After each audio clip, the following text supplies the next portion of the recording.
ভারত উপমহাদেশে যত লেখক আছেন বা ইসলামিক চিন্তাবিদ আছেন, আমার মনে হয় আবুল আলা মওদুদী রাহিমাহুল্লাহর উপর যে পরিমাণ জুলুম করা হয়েছে, এই পরিমাণ জুলুম আর কোনো আলেমের প্রতি কোনো আলেম পৃথিবীতে করে না।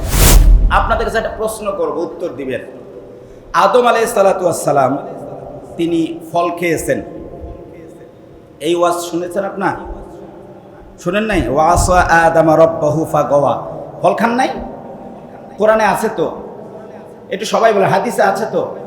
আচ্ছা, আদম আলাইহিস সালাতু ওয়াস সালাম যে ফল খেলেন, আল্লাহ বললেন এটা করো না, লা তাকরাবা হাদিহি শাজারা, গাছের কাছে যেও না। আর আদম আলাইহিস সালাম যে গেলেন, এটা কি হলো?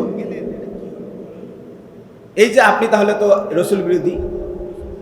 এই কাজটা আবুল আলা মওদুদী সাহেব করেছেন। এখন কথা হলো, কোরআনে অনুবাদ আছে, আমি কি অনুবাদটা তুলে দিতে পারবো না? আধুনিক তাফসিরগুলোর মধ্যে একটা তাফসির হলো তাফসিরে মারিফুল কোরআন। এই তাফসিরে মারিফুল কোরআন, এটি তো আবুল আলা মওদুদী সাহেব লেখেন নাই, করেন। এই তাফসিরের কয়েকটা উদ্ধৃতি আমি দিচ্ছি। সূরা হুদের তাফসির করতে গিয়ে হযরত নূহ আলাইহিস সালাতু ওয়াস সালামের বক্তব্যে তিনি নিয়ে আসছেন, এটা বাংলা অনুবাদ করে দিচ্ছি। নূহ আলাইহিস সালাম বলছেন, আমি এমন একটি ভুল করেছি যার ফলে আজ সুপারিশ করার হিম্মত আমার হয় না। আচ্ছা, এখানে মারিফুল কোরআনে লেখা হচ্ছে নূহ আলাইহিস সালাম বলছেন আমি এমন একটা ভুল করেছি যার কারণে আজ আমার সুপারিশ করার হিম্মত হয় না। তো নূহ আলাইহিস সালাম বলছেন আমি একটা ভুল করেছি, এই কথা তাফসিরে মারিফুল কোরআনে লিখেছেন। তাহলে তাফসিরে মারিফুল কোরআনের লেখক তিনি কি নবীগণকে ভুলকারী বলে ছোট করলেন? তা আপনি শুধু তাফহিমুল কোরআনের বিরুদ্ধে ফতোয়া দিচ্ছেন, অথচ আবুল আলা মওদুদী সাহেব শুধু না, মারিফুল কোরআনে অসংখ্য জায়গায় এরকম বক্তব্য আছে যে বক্তব্যগুলোতে সুস্পষ্টভাবে মারিফুল কোরআনের লেখক লিখে গেছেন অমুক নবী ভুল করেছেন, অমুক নবী ভুল করেছেন, অমুক নবী ভুল করেছেন। মারিফুল কোরআনের লেখক নবীগণ ভুল করেছেন এইটা বলার কারণে তার আকীদা যদি খারাপ না হয়, তাহলে আবুল আলা মওদুদী সাহেব নবীগণ ভুল করেছেন বললে তার আকীদা কেন খারাপ হবে? আমাদের দেশে এক হুজুর দেখলাম, উনি বলছেন আবু বকর আর কয়টা হজ করছে, তার থেকে আমি বেশি হজ করছি। শুনেন নাই আপনারা? আবু বকর আর কি ইবাদত করছে, তার থেকে বেশি। নাউজুবিল্লাহ। ওদের আকীদায় সমস্যা নেই, সব সমস্যা আমাদের। আস্তাগফিরুল্লাহ বলবেন না? আবু বকর রাদিয়াল্লাহু তাআলা শব্দটি বলছেন না, এবং বলছেন আবু বকর কয়দিন হজ করেছেন, তার থেকে আমি বেশি হজ করেছি। তো কি হয়েছে? আপনি বেশি ইবাদত করেছেন তো কি হয়েছে? আপনার মতো কোটি কোটি আলেম এক পাল্লায় দিলে সাহাবীদের মর্যাদায় সব থেকে কম মর্যাদাপূর্ণ সাহাবী তিনি ইসলামের সোহবতে থাকার সময় সামান্য সময় শুধু বসেছিলেন, এই মর্যাদায় আপনি বুঝতে পারবেন না। এটা হলো আকীদা। সুতরাং সাহাবায়ে কেরামের মর্যাদা বলেন কম না বেশি? অনেক বেশি। তবে ইসলামী আকীদার কিছু গুরুত্বপূর্ণ বিষয়, যেই বিষয়গুলো নিয়ে আমাদের সমাজে দেখি প্রচুর পরিমাণে বিভ্রান্তি ছড়ানো হয়।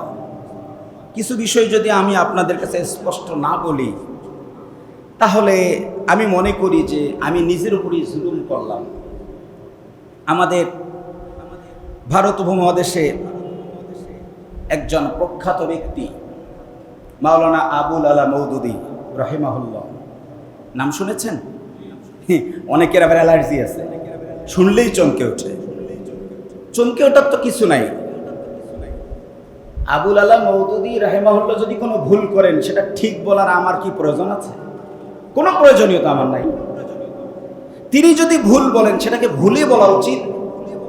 তিনি যদি সঠিক বলেন, সেটাকে সঠিক বলাই উচিত। একজন লেখক বা একজন মুস্তাহিদ, পৃথিবীতে যত মুস্তাহিদ এসেছেন, তারা লিখতে গিয়ে লেখনির মাঝে গিয়ে ছোটখাটো ত্রুটি সবারই হতে পারে, কি বলেন, তাই না? কিন্তু কোনো জায়গায় যদি ত্রুটি না থাকে, আর আমি যদি জোর করে সেটাকে ত্রুটি দেখাই, তাহলে আমি জালিমের কাতারে চলে যাব। আমি অবাক হই, আমি কখনো এভাবে বলিনি। এটা বলার কারণটা হলো আপনারা যেন অ্যানালাইসিস করতে পারেন, ভুল থাকলে ভুলটা ধরতে পারেন, সহি হলে সহিটা যেন ধরতে পারেন। আর আমি প্রথম আল্লাহর কাছে ক্ষমা চাই যে আমার এই বক্তব্যের কারণে আমি যেন কোনো ব্যক্তি, কোনো ইজম, কোনো মানহাজ, কোনো মতের ব্যক্তির উপর জুলুম না করি, কারো পক্ষেই না। আল্লাহ আমাকে যেন কথাগুলো নিরপেক্ষ বলার তৌফিক দান করেন, আমিন বলি। ভারত উপমহাদেশের যত লেখক আছেন বা ইসলামিক চিন্তাবিদ আছেন, আমার মনে হয় আবুল আলা মওদুদী রাহিমাহুল্লাহর উপর যে পরিমাণ জুলুম করা হয়েছে, এই পরিমাণ জুলুম আর কোনো আলেমের প্রতি কোনো আলেম পৃথিবীতে করে নাই। তার কারণ আছে। তাকে নিয়ে দুটি গুরুত্বপূর্ণ অভিযোগ। একটি হচ্ছে ইসমাতুল আম্বিয়া, রসুলগণ নিষ্পাপ হওয়ার বিষয়টি। আচ্ছা, আপনারা বলেন তো, আমরা যারা মুমিন, আমাদের এক নম্বর বিশ্বাসই তো হবে সকল রসুল নিষ্পাপ। সকল রসুল কি নিষ্পাপ? একজন ইমানদারের এই আকীদা থাকতেই হবে, সকল নবী এবং রাসূল কি বলেন দেখি, নিষ্পাপ, তাদের জীবনে কোনো গুনাহ নাই। আহলুস সুন্নাত ওয়াল জামাতের আকীদাও তাই, গুনাহ নাই। কিন্তু একটা প্রশ্ন আপনাদের কাছে করছি, আমি জানি যে আমার মুসল্লি যারা, আমি সিলেট থেকে 550 কিলোমিটার জার্নি করে আসার একটা গুরুত্বপূর্ণ কারণ বলি আপনাদেরকে। আমি মনে করি আমার মসজিদে যে মুসল্লিরা নামাজ পড়তে আসেন, এদের 90% অন্ধ না, যারা অনেকে আমার থেকে বেশি জানেন। কি বলেন, ঠিক না বে ঠিক? আমি শিক্ষিত মুসল্লিদের সামনে কথা বলছি। আপনাদের কাছে একটা প্রশ্ন করব, উত্তর দিবেন। আদম আলাইহিস সালাতু ওয়াস সালাম তিনি ফল খেয়েছেন, এই ওয়াজ শুনেছেন আপনারা? শুনেন নাই? ওয়াসা আদামা রাব্বাহু ফাগাওয়া, ফল খান নাই? কোরআনে আছে তো, একটু সবাই বলে হাদিসে আছে তো। আচ্ছা, আদম আলাইহিস সালাতু ওয়াস সালাম যে ফল খেলেন, আল্লাহ বললেন এটা করো না, লা তাকরাবা হাদিহি শাজারা, গাছের কাছে যেও না। আর আদম আলাইহিস সালাম যে গেলেন, এটা কি হলো? এই যে আপনি তাহলে তো রাসূল বিরোধী। এই কাজটা আবুল আলা মওদুদী সাহেব করেছেন। এখন কথা হলো, কোরআনে অনুবাদ আছে, আমি কি অনুবাদটা তুলে দিতে পারবো না? আমি বুঝাতে পারিনি আপনাদেরকে। আদম আলাইহিস সালাতু ওয়াস সালাম যে ফল খেলেন, এই ওয়াজটাকে আমি করবো না আপনাদের সামনে? তো এটা ওয়াজ করার সময় কি বলবো, যে বাবারা আদম আলাইহিস সালাম ফল খেয়ে ভালো করেছেন, এটাই বলবো? না কি বলবো, আদম আলাইহিস সালাম ফল খেয়ে ভুল করেছেন, এটাই বলবো তো নাকি? এটা কোরআনেও তো এই বক্তব্য আছে। আমি কিন্তু অপরাধ বলি নাই, দোষ বলি নাই। এটি আল্লাহ তাআলাই এই ভুলটা করিয়ে আদম আলাইহিস সালামের মর্যাদা বৃদ্ধি করে দিয়েছেন, সুবহানাল্লাহ।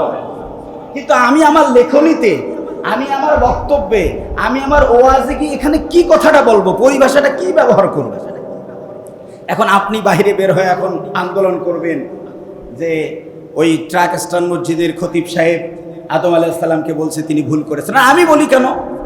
এগুলো তো কোরআনে অনেক আয়াতে আছে, হাদিসে আছে। কি বলেন আপনারা, আছে না নাই? আল্লাহ তাআলা আমাকে মাফ করুন, আস্তাগফিরুল্লাহ। আমার কোনো বক্তব্যের কারণে কোনো নবী, কোনো রাসূল যেন ছোট না হন, আমি এর জন্য প্রথমেই মাফ চেয়ে নিচ্ছি। কিন্তু আপনারা যে অভিযোগটা দেন, এই অভিযোগটার ক্ষেত্রে তো জবাব না জানলে জাতি তো বিভ্রান্ত হয়ে যাবে। কি বলেন, ঠিক না ভাই ঠিক? এরপরে আসেন, এই কেন্দ্রিক বক্তব্যগুলো আবুল আলা মওদুদী রাহিমাহুল্লাহ, আমি অবাক হচ্ছি। আমি যখন কারো কোনো একটা বক্তব্যের সলিউশন দিব বা কাউন্টার বক্তব্য দিব, সেখানে শ্রদ্ধা সম্মান থাকা জরুরি। যেই সমস্ত পীর সাহেবরা ভণ্ডামো করে, আমি তাদেরকে কোনোদিন মিথ্যাবাদী, তাদেরকে ছোট করে, এটি ইসলামের উসুলের মধ্যে পড়ে না।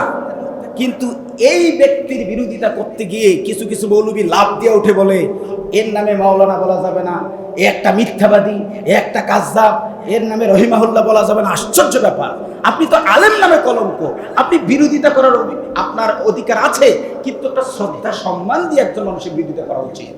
কোরআনুল কারিমে ফেরাউন আছে না, এই ফেরাউনের আগে আলিফ লাম যুক্ত করা আছে, আলি ফিরাউন, আলি ফিরাউন, আলি ফিরাউন। আচ্ছা, আপনারা সবাই বলেন তো, ফেরাউন ভালো মানুষ না খারাপ মানুষ? কিন্তু ফেরাউনের নামের আগে আলিফ লাম কেন যুক্ত করা হলো? আলিফ লামের অনেকগুলো প্রকার আছে আরবি ব্যাকরণে।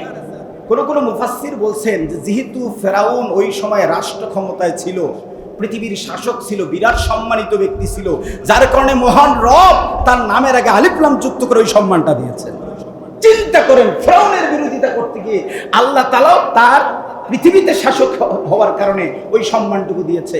আর আপনি আবুল আলা মওদুদী রাহিমাহুল্লাহ বিরোধিতা করার সময় মুখে যা আসে তাই বলেন, আপনি তো বিরোধিতা করার উসুল থেকে সরে গেছেন। রাগ করলেন আপনারা আমার উপর। আমি বিরোধিতা করতে নিষেধ করছি না, আমি বলছি এরপরে সকল নবীগণের ইতিহাস কোরআনুল কারীম আপনারা পড়ে দেখবেন, এই ভারত উপমহাদেশে আধুনিক তাফসিরগুলোর মধ্যে মানে একদম আপডেটেড শেষে যে তাফসিরগুলো লেখা হয়েছে তার মধ্যে একটা তাফিমুল কোরআন। আমি আপনাদের কাউকে বলছি না যে আপনি তাফিমুল কোরআন পড়েন বা না পড়েন, এটা আমার বলা জরুরি না, কিন্তু আধুনিক তাফসিরগুলোর মধ্যে একটা তাফসির হলো তাফসিরে মারিফুল কোরআন।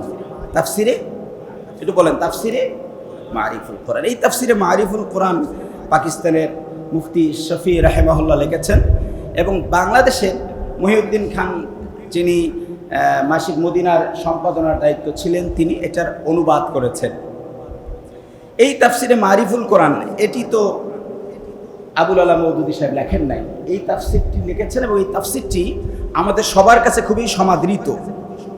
এটি শুধু আলিয়া কওমিয়া এরকম বিষয় না, ভারত উপমহাদেশের প্রায় সকল শ্রেণীর ওলামায়ে কেরাম তারা এই তাফসিরটাকে গ্রহণ করেন। এই তাফসিরের কয়েকটা উদ্ধৃতি আমি দিচ্ছি। সূরা হুদের তাফসির করতে গিয়ে এটি 233-এ হযরত নূহ আলাইহিস সালাতু ওয়াস সালামের বক্তব্যে তিনি নিয়ে আসছেন, এটা বাংলা অনুবাদ করে দিচ্ছি। নূহ আলাইহিস সালাম বলছেন, আমি এমন একটি ভুল করেছি যার ফলে আজ সুপারিশ করার হিম্মত আমার হয় না। আচ্ছা, এখানে মারিফুল কোরআনে লেখা হচ্ছে নূহ আলাইহিস সালাম বলছেন আমি এমন একটা ভুল করেছি যার কারণে আজ আমার সুপারিশ করার হিম্মত হয় না। তো নূহ আলাইহিস সালাম বলছেন আমি একটা ভুল করেছি, এই কথা তাফসিরে মারিফুল কোরআনে লিখেছেন। তাহলে তাফসিরে মারিফুল কোরআনের লেখক তিনি কি নবীগণকে ভুলকারী বলে ছোট করলেন? তা আপনি শুধু তাফিমুল কোরআনের বিরুদ্ধে ফতোয়া দিচ্ছেন, অথচ আবুল আলা মওদুদী সাহেব শুধু না, আমি আসলে অত সময় পাবো না, অন্যান্য যে লেখকগণ আছেন তাদের ক্ষেত্রেও তারা এই জায়গাগুলোতে এসে এসে তারা এরকম কিছু লিখেছেন।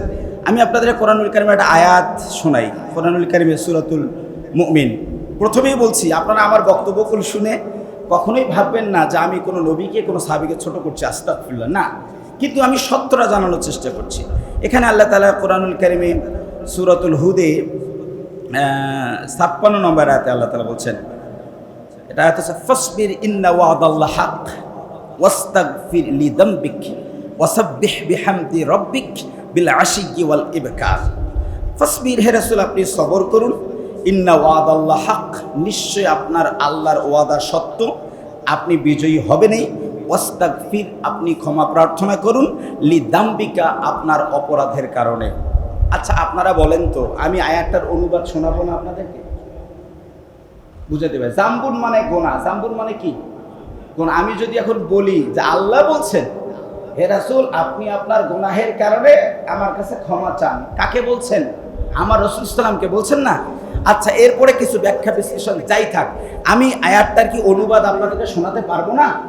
আপনি গিয়ে বাইরে বলবেন যে হুজুর আমাদের খতিব সাহেব বলছেন যে রাসূল সাল্লাল্লাহু আলাইহি ওয়াসাল্লাম জীবনে গুনাহ করছে।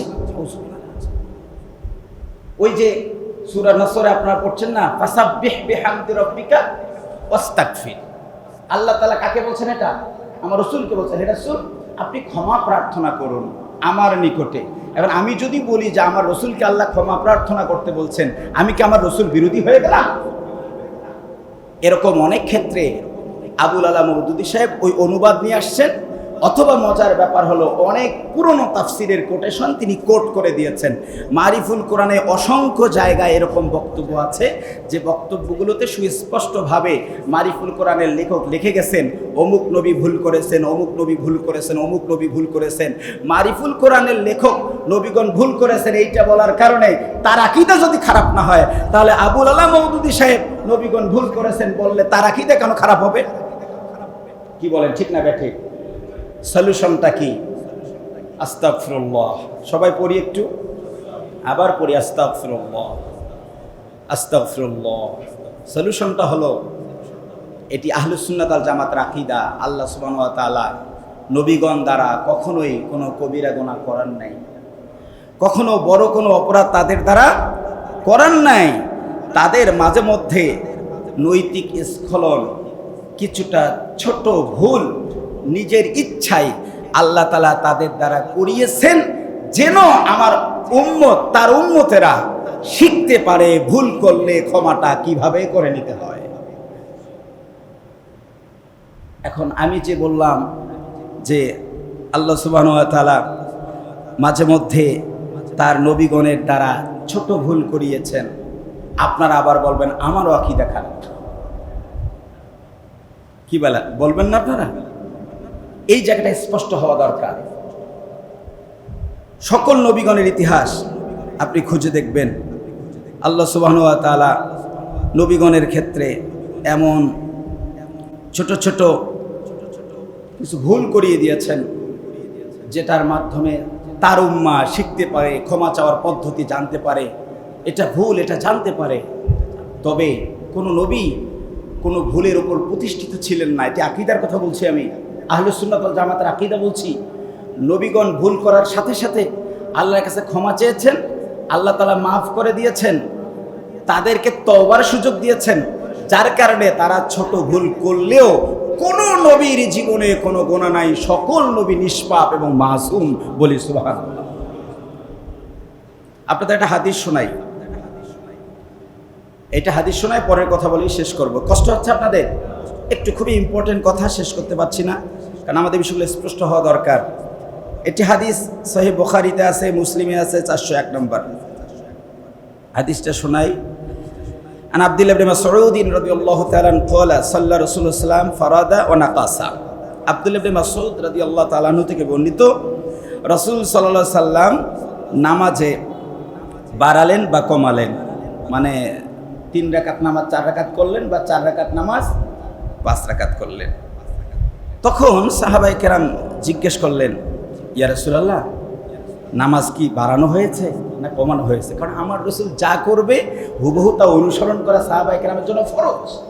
কিন্তু যখন 4 রাকাত পাস হলো, তখন সাহাবায়ে কেরাম ধারণা করলেন এই নামাজটা এখন থেকে মনে হয় 5 রাকাতই হবে, অথবা যখন 4 রাকাত 3 হলো, তখন তাদের ধারণা মনে হয় এখন থেকে 3 রাকাতে হবে। তো সাহাবায়ে কেরাম রাসূল সাল্লাল্লাহু আলাইহি ওয়াসাল্লামকে প্রশ্ন করার ক্ষেত্রে বললেন, ইয়া রাসূলুল্লাহ সাল্লাল্লাহু আলাইহি ওয়াসাল্লাম, আচ্ছা নামাজ কি বাড়ানো হয়েছে না কমানো হয়েছে? আল্লাহ রাসূল বলছে, কেন? আপনি তো আগের মতো নামাজ পড়েন নেই, আজকে একটু বৃদ্ধি করেছেন, অথবা নাকাসা, অথবা কি করেছেন? কম করেছেন। আল্লাহ নবী সাল্লাল্লাহু আলাইহি ওয়াসাল্লাম বলছেন, ইন্নামা আনা বাশারুম মিসলুকুম, মনে রেখো আমি তোমাদের মতোই মানুষ। আনসা কামা তানসাউনা ফাইদা নাসিতু ফাযাক্কিরুনি, শোনো তোমরাও যেমন মাঝে মধ্যে ভুলে যাও, ভুল করো, আমিও মাঝে মধ্যে ভুলে যাই, ভুল করি। এখন রাসূল সাল্লাল্লাহু আলাইহি ওয়াসাল্লাম নামাজের ক্ষেত্রে 1 রাকাত বাড়ালেন আর অথবা কমালেন, আমি এটা এখন কি বলবো? আমি যদি আপনাদের ওয়াজ করি তো বলবো না যে ওই দিন রাসূলুল্লাহ ভুলে গেছেন, ভুলে যাওয়ার কারণে 1 রাকাত বৃদ্ধি হয়েছে বা কম হয়েছে, এটাই তো বলবো। এখন আপনি বাইরে বলবেন আকীদা খারাপ। আশ্চর্য কথা, কি বলেন, ঠিক না বা ঠিক? আমি হাদিস থেকে শোনাচ্ছি আপনাকে। এখানে রাসূলুল্লাহকে ছোট করার কিছু নাই, এখানে রাসূলুল্লাহকে অপমানিত করার কিছু নাই, বরং সেদিন যদি নামাজটা বেশি না হতো অথবা কম না হতো, আপনার খতিব যদি কোনোদিন নামাজ বেশি করে বা কম করে, তার কোনো সলিউশন থাকতো না। কি বলেন, ঠিক না ব্যাঠি? এখন আপনারা আকীদা খারাপ আকীদা খারাপ বলে বলছেন, অথচ আপনারা একটু তলায় দেখছেন না? এই কথাগুলো অনেক জায়গা আছে। আমি সময় কম, লাস্ট একটা পয়েন্ট বলি শেষ করছি, 2-1 মিনিটের মধ্যে শেষ করবো ইনশাআল্লাহ। আরেকটি গুরুত্বপূর্ণ জায়গা, আবুল আলা মাওদুদী রাহিমাহুল্লাহর বিরুদ্ধে যে অভিযোগগুলো নিয়ে আসা হয়, তার মধ্যে একটা অভিযোগ যে তিনি সাহাবী বিদ্বেষী। নাউজুবিল্লাহ। আমি লিখতে গিয়ে আমার কোনো একটা পরিভাষায় একটা ভুল হতে পারে, এর অর্থ এই নয় যে আমি সাহাবী বিদ্বেষী, সাহাবীর বিরুদ্ধাচরণ করেছি, বিষয়টা এরকম না। তিনি যে বক্তব্যগুলি দিয়েছেন, যে বক্তব্যগুলো লিখেছেন, তার মধ্যে 2-1টা জায়গায় অভিযোগের জায়গাগুলো হলো এরকম। একটা অভিযোগের জায়গা যে তিনি বলেছেন সাহাবায়ে কেরাম সমালোচনার ঊর্ধ্বে নন। তিনি বলেছেন সাহাবায়ে কেরাম সমালোচনার ঊর্ধ্বে নন, সাহাবায়ে কেরাম সমালোচনার ঊর্ধ্বে নন। এখন এটা নিয়ে খুব লাফালাফি। হ্যাঁ, তিনি সাহাবীর বিরোধিতা করেছেন, আশ্চর্য ব্যাপার। সাহাবীর বিরোধিতা করব কেন? আমি আপনাদেরকে একটা হাদিস শোনাই, আর একটা হাদিস শোনাই। কি শোনা যাবে? হাদিস শোনাই আপনাদেরকে। এই হাদিসটি তিরমিজি থেকে আমি চয়ন করছি, হাদিসটা আপনাদেরকে শোনাই। এটি কোরআনুল কারীমের সূরাতুল হুজুরাতের 6 নম্বর আয়াত, এর তাফসিরে গিয়ে বিভিন্ন মুফাসসিরিন কেরাম এই হাদিসটি নিয়ে আসছেন, অনেক রাবি থেকে বর্ণনা করে নিয়ে আসছেন। তো হাদিসটি কি, আমি হাদিসটা আপনাদের একটু শোনাই। এখানে আল্লাহ রাসূল সাল্লাল্লাহু আলাইহি ওয়াসাল্লামের সাহাবীকে আল্লাহ নবী সাল্লাল্লাহু আলাইহি ওয়াসাল্লাম বললেন যে তুমি অমুক প্রদেশে যাও এবং তাদের কাছ থেকে জাকাতের অর্থ নিয়ে আসো। তো তিনি জাকাতের অর্থ নেওয়ার জন্য গেলেন এবং সেখান থেকে ফাবাআসাল্লাহু ওয়ালিদ ইবনে উকবা রাদিয়াল্লাহু তাআলা ইলাইহিম, হাদিসে এই অংশ।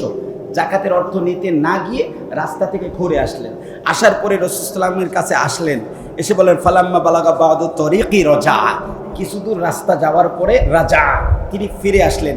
নবী বলছেন অমুক জায়গায় গিয়ে জাকাত নিয়ে আসো, সাহাবী কিন্তু ওই জায়গায় গিয়ে জাকাত নিয়ে আসেন নাই, রাস্তা থেকে ঘুরে এসেছেন। আসার পরে ফালাম্মা বালাগা বাদু তরিকি রাজা ফাকালা ইন্নাল হারিসা মানাআ যাকা ওয়া আরাদা কতলি, ইনি আল্লাহ নবীর কাছে এসে বলছেন ইয়া রাসূলুল্লাহ, ওই এলাকার লোকগুলো বলছে তারা জাকাতও দিবে না এবং আমাকে হত্যা করতে চাইছে। আচ্ছা আপনারা বলেন তো এই কথাটা কি সত্য? আমি বুঝাতে পারিনি এই কথাটা, এটা আমি হাদিস থেকে বলছি আপনাদেরকে। সাহাবী যে বললেন যে আমাকে হত্যা করতে চাইছে, কথাটা সত্য? তিনি যে বলছেন তারা জাকাত দিতে চায় না, এই কথাটা কি সত্য? আচ্ছা আপনারা বলেন এই হাদিসটা আমি অনুবাদ আপনাদেরকে যদি শোনাই, এটা তো তাফসিরে আছে, ইবনে কাসিরেও আছে, তাহলে আমি কি সাহাবী বিদ্বেষী হয়ে গেলাম? নইলে তো আমি হাদিস হাইট করে ফেলবো।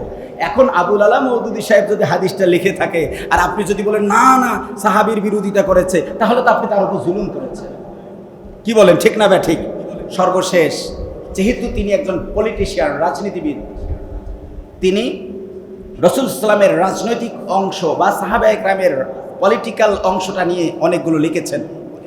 তিনি লিখতে গিয়ে যেহেতু এখানে দুইটা পক্ষ ছিল, আলী রাদিয়াল্লাহু তাআলা ও মুআবিয়া রাদিয়াল্লাহু তাআলা, তাদের ব্যাপারে আমাদের আকীদা দুই দলে হক, তারা ইস্তেহাদের উপর ছিল, কোনো অভিযোগ নাই। কিন্তু ইতিহাসটা যখন আমি লিখব, তারা যখন যুদ্ধ করেছেন, একজন আরেকজনের বিরুদ্ধে অভিযোগ করছেন না?